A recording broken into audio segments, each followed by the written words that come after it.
In Seminole County, Florida, a judge named Susan Stacy is at the center of a scandal dubbed STACYGATE.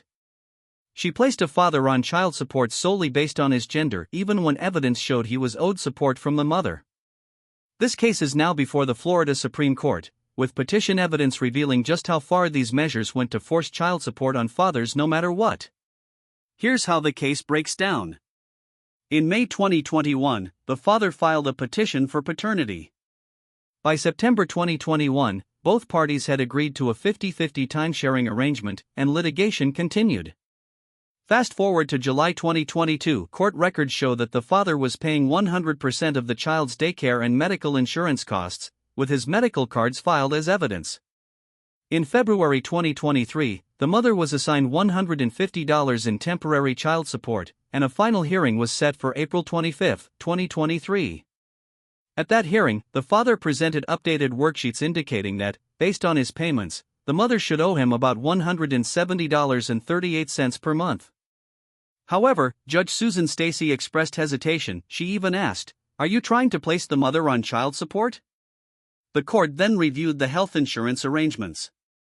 Although a 2021 stipulation required the mother to carry commercial insurance for the child, she had no such coverage at the time of the hearing. Despite this, Judge Stacy denied the father's request for medical insurance credits, effectively reducing the amount the mother would owe. This decision was made solely to block the father's insurance credits. In response, the father recalculated the child support obligation, which still assumed he would cover 100% of daycare expenses without any credit for his insurance. Following further discussion, the judge shifted the daycare costs from the father's full coverage to a pro rata split between both parents. This recalculation ultimately reversed the expected outcome. Instead of the mother owing support to the father, the final worksheet showed that the father would owe $52.05 per month to the mother. I know what you're thinking, why did the judge even step in, just to enforce the father to pay $52 a month? Why flip the outcome instead of letting the numbers speak for themselves? And if any adjustments were needed, why not simply have the mother cover more of the daycare costs so that no one is stuck on child support? How many other fathers has she done this to? These are hard-hitting questions that cut right to the core of this case.